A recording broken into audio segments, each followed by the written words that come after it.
Good morning, student. আজি তোমালোকক দশম শ্ৰেণীৰ exercise 6.2 chapter 6 triangle chapter exercise 6.2 পঢ়াম আৰু তাৰে নাম্বাৰ 1 কি দিছে বহুত দিছে নাম্বাৰ 1 ৰ দুটা দিছে কোৱেশ্চন এটা দিছে নাম্বাৰ 1 ৰ কি দিছে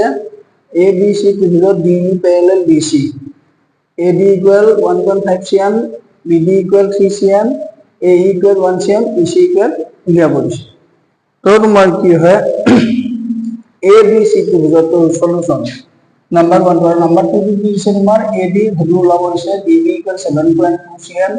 AE ইকুয়াল 1.8 cm আৰু EC ইকুয়াল 5.4 cm তো ভেরি ইম্পর্টেন্ট কোয়েশ্চন এইটা ইটস ফর HSLC এই কোয়েশ্চন কিটা MCQ হিসাবতে আহে বেসিক্যালি এক্সামত যেতিয়া আহিব MCQ হিসাবত আহিব তো ফার্স্ট কোয়েশ্চনত তোমাৰ কি আছে সোৱা সলিউশন তো কি দিছে given AD equal 1.5 cm and DB equal 3 cm or AE equal 1 cm or EC equal question mark से ओलाबो दिसे तो আমি কি করি since DE parallel BC therefore AD by DB equal AE by EC and etu keneke hobo according to BPT basic proportional theorem so my AD value ase 1.5 BD equal ase 3 AE equal 1 EC equal enake thakibo jetu EC value amak dia bolche so তোমার কি হয় এইটো আমি যদি decimal point উঠাই দিও তেতিয়া হলে তোমার হ'ব 15/30 is equal 1/EC or এইটো হ'ব তোমাৰ 2 তো EC equal 2 cm so very important question on মানে আপকামিং HSLC এক্সামিনেশন আৰু এইটো তোমাৰ MCQ টাইপৰ কোৱেশ্চন হয় very important 1 और 2 की दिसे AD parallel ABC triangle ABC DE parallel BC এইটো ইয়াৰ প্যাৰালাল বুলি অলৰেডি দিছে আৰু AD ভ্যালু উলিয়াব দিছে বাকি ভ্যালুকে তিনটা ভ্যালু দিয়া আছে তো সলিউশনত আমি লিখিম solution given DB is equal to 7.2 cm and AE is equal 1.8 cm so EC is equal 5.4 cm so AD value to hoche question mark to ola hoche kind of value of AD so we can write since D parallel BC therefore AD by DB is equal to AE by EC according to theorem 1 or according to BPT तो हम क्या लिखूंगा AD equal to no value तो AD इसे रखना पड़ेगा तो DB equal 7.2 उसके बाद क्या है AE equal 1.8 है और EC equal 5.4 तो उधर में अगर डेसिमल सेम पॉइंट है तो लाइक डेसिमल करना होगा तो ये लाइक डेसिमल है तो लाइक डेसिमल होने में क्या है पॉइंट हट जाएगा तो पॉइंट हट जाने में क्या होगा AD 7.2 इक्वल 118/54 যেহেতু তোমাৰ কি হয় এইটো লাইক ডেসিমেল হৈ আছে তো আমি ডেসিমেল হটাই দিছো তো এইটো 18 আৰু 54 কি হ'ব 3 পাইম ইয়াৰ 1 তো AD equal AD by 7.2 is equal 1/3 or AD is equal 7.2/3 that's equal 2.4 this is the value of AD very important question on the basis of MCQ to কি দিছে সোয়া ট্রায়াঙ্গল PQR PQ আৰু PR বাহুৰ ওপৰত ক্ৰমে E আৰু F দুটা বিন্দু তো ইয়াত তোমাৰ হৈছে E আৰু F বিন্দুটা কি আছে ট্ৰায়াঙ্গল PQR PQ ৰ ওপৰত ই বিন্দুটো আৰু PF ৰ ওপৰত PR বিন্দুটো আছে সো তলৰ প্ৰকৃত ক্ষেত্ৰতে ইয়াত প্যাৰেলাল QR হয় নে নহয় তাৰমানে এইটো প্যাৰেলাল এইটো হয় নে নহয় আমাৰ দেখুৱাব দিছে তো পৰীক্ষা কৰিব দিছে তো মই কোৱেশ্চনটো লিখা নাই এতে তোমাৰ কি দিছে ট্ৰায়াঙ্গলটো PQR E আৰু F দুটা বিন্দু ভূমিতিত PQ আৰু PR ৰ ওপৰত আছে আৰু ভ্যালু আছে PE equal 3.9 EQ equal 3 cm PF equal 3.6 cm আৰু FR equal 2.4 cm দিয়া আছে তো আমাক দেখাব দিছে EF প্যারেলাল QR হয় নে নহয় তো আমি কি করি সো তোমাৰ কি হয় solution given PE equal 3.9 EQ equal 3 cm तो itu তোমার কি দিয়া আছে PF is equal 3.6 cm and FR is equal 2.4 cm তো এইটা ভ্যালু আমার দিয়া আছে তো according to BPT মানে উপপাদ্য 1 হবে কি হবে তোমার যদি এটা ত্ৰিভুজৰ যিকোনো এটা বাহু সমান্তৰাল বাহুলৈ বাকিটা সমান অনুপাতত ভাগ কৰে বা বাকিটা বাহু সমান অনুপাতত ভাগ কৰে তেতিয়া হলে সেই বাহুটো কি হ'ব তৃতীয় বাহুৰ সমান্তৰাল হ'ব তো ইয়াত তোমাৰ কি হৈছে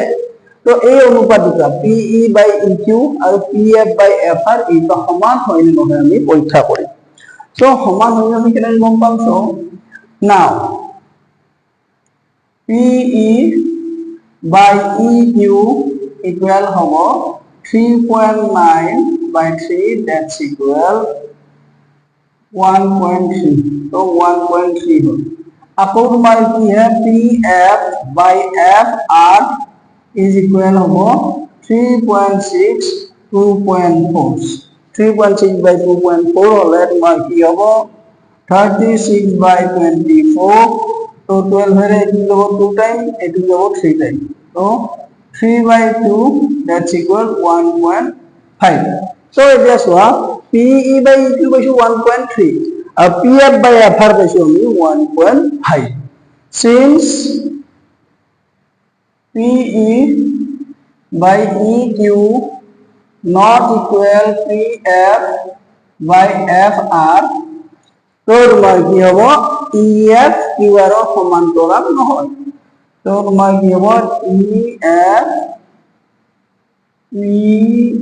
QR ৰ সমান্তৰাল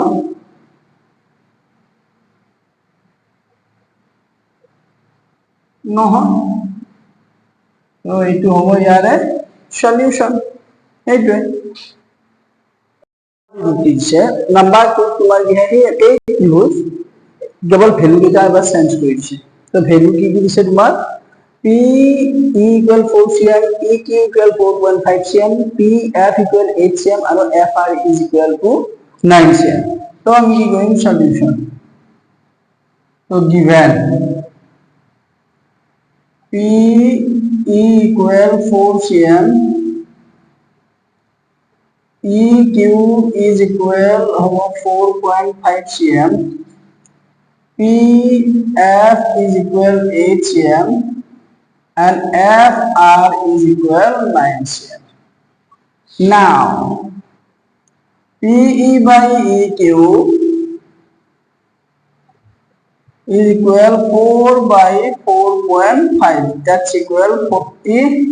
by 45 যেহেতু ইয়াতে মই কি কৈছো ডেসিমেল পয়েন্ট উঠাইছো তো ওপৰ টেনেদি মাল্টিপ্লাই কৰিছো তলতো আমি টেনেদি মাল্টিপ্লাই কৰিছো তো আলটিমেটলি 40 by 45 হ'ব তো 40 by 45 হলে তোমাৰ 5 এৰে এইটো 8 হ'ব এইটো 5 এৰে 9 হ'ব তো 8 by 9 পাব again আকৌ আমি কি পাওঁ PF by FR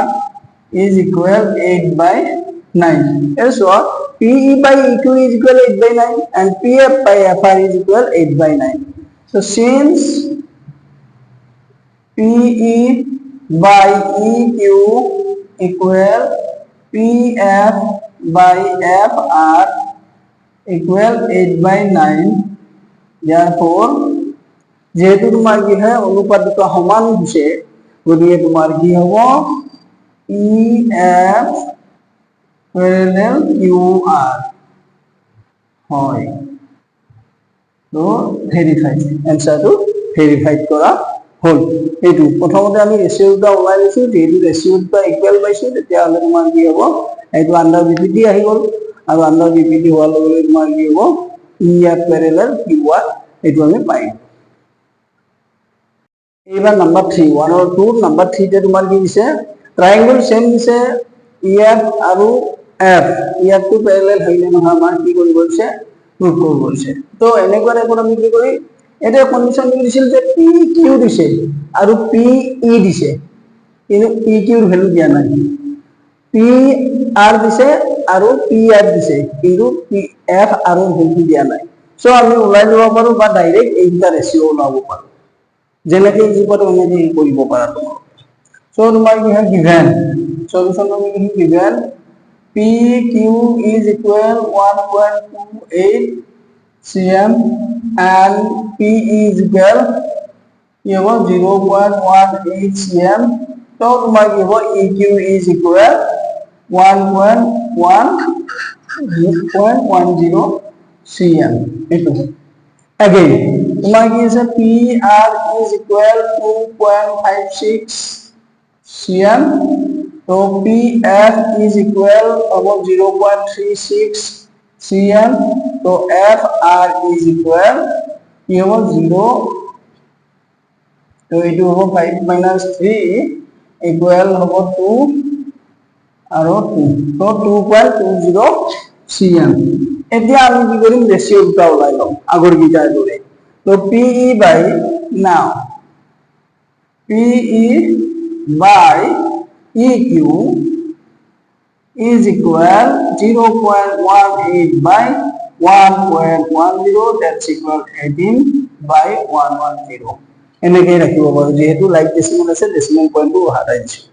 so again তোমাৰ কি হ'ব again PF by FR equal কি হ'ব 0.36 by 2.20 that's equal কি হ'ব 36 by 220 তো 2 ৰে ডিভাইড কৰিলে হ'ব 18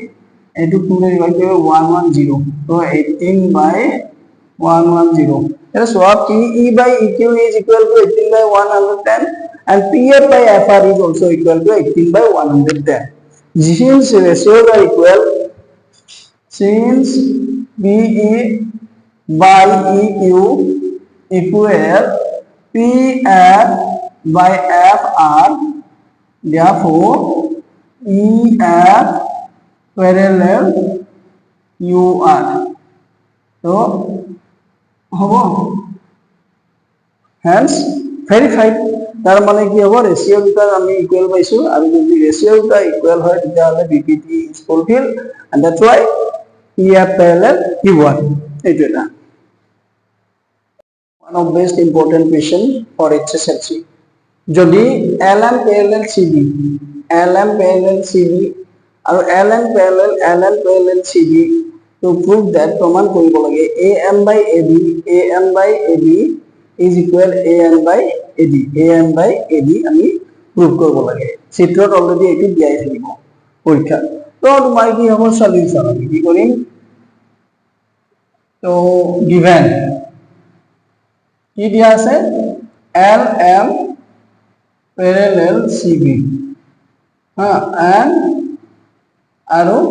তোমাৰ কি হ'ব LN parallel CB তো দেখুৱাব লাগে বা প্ৰমাণ কৰিব লাগে যে দেখুৱাব লাগে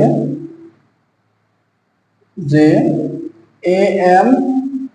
by AB equal AN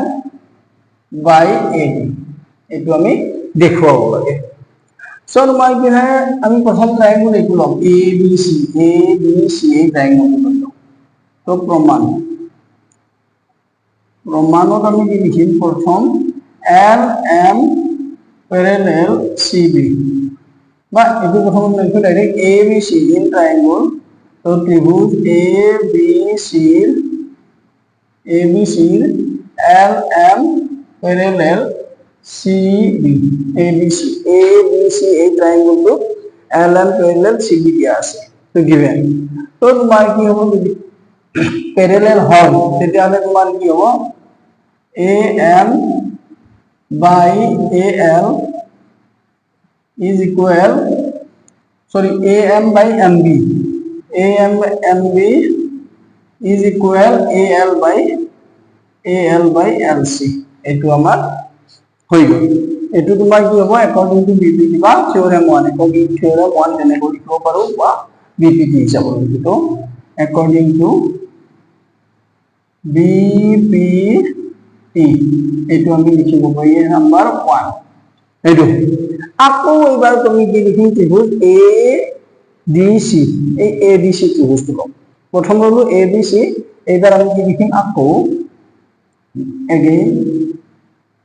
triangle ABC কি হবে ABC দিয়া আছে তোমার LN parallel CB এটু দিয়া আছে এটু parallel এটু দিয়া আছে এটু লগত এটু দিয়া আছে এটু parallel এটু দিয়া আছে তো তোমার কি হবে AN by NB is equal AL by LC এটু তোমার কি হবে according to BPT ये है नंबर 2 এটু তোমার কি হবে according to BPT তো তোমার সোয়া 1 নম্বর আর 2 নম্বর যদি আমি কম্পেয়ার করব যদি আমি তোমার সোয়া AL by LC is equal AN by NB আছে আর AN by NB is equal to AL by LC আছে তো AL by LC দুটোতে আছে তো আমি কি বলবো 1 আর 2 পৰা পাও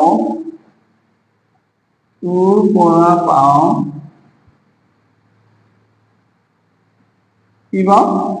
AM by MB is equal AN by NB এইটো দিছে আমাক প্রুফ কৰিব দিছে কি AM by AB is equal AN by AB দিছে সো আমি কি কৰিম এইটো আমি যেটো এইটো ইকুয়াল এইটো আছে এইটো ইকুয়াল এইটো আছে তো এইটো ইকুয়াল এইটো আমি পাই গ'ল হয়নে তো এইটো পাই যোৱাৰ লগে লগে তোমাৰ কি হ'ব এইটো আমি ৰেসিপ্ৰোকাল কৰি দিম কনসেপ্টটো MB by AM তো আমি চেঞ্জ কৰিব নোৱাৰো আৰু সেইকাৰণে AM টো আমি তলত দিছো আৰু এতিয়াও তোমাৰ কি কৰিম NB by AN এইটো হ'ল এতিয়া adding 1 to the both side দুই পক্ষতে তোমাৰ কি হয় 1 প্লাস কৰি দিম তো MB by AM plus 1 is equal NB by AN plus 1 তো উভয় পক্ষত 1 প্লাস কৰি দিলো প্লাস কৰি দিয়াৰ লগে লগে তোমাৰ কি হ'ব এইখিনি ইকুয়েশন খিনি লিখি দিছো হয় না তো তোমার এটি কি হবে MB plus AM by AM হবে ইকুয়াল ইয়াতে হবে তোমার NB plus AN by AN এইটো হল যেহেতু তোমার কি হয় এলসিএম AM হবো তো AM আমি লিখছো তো 1 into AM তো NB plus AM হবো আর উপর তো ইগিরে কি হবো AN হবো এলসিএম তো NB plus AM এর সোয়া NB plus AM এই দুটো প্লাস করলে আমি কি পাও এইখিনি আর এইখিনি প্লাস করলে পাও আমি AB by AM আর এইখিনি প্লাস করলে ND আর এইখিনি এই দুটো প্লাস করলে পাও আমি AD 12 by AN তো AD by AN are AD by AM পাবো হল তো তোমার কি হবে এইখিনি যদি আমি এই কই দাও মুছি দেও কইলে তোমার এটু আমি রেসিপ্রোকাল কই দাও বোথ সাইড তো AM by AB is equal AN by AD so hence proof তো এইটো আমাক দেখুৱাব হৈছে an by ab is equal an by ab R বহুতে কি কৰে পৰীক্ষা তোমাৰ এইখিনিলৈকে কৰি থয় এইখিনি নকৰে তো very very important question for upcoming HSLC examination number বেশি থাকে 2 और 3 হবে 2 और 3 মার্কসের কোয়েশ্চন হয় কিন্তু ইম্পর্টেন্ট হয় এইটো এক্সারসাইজত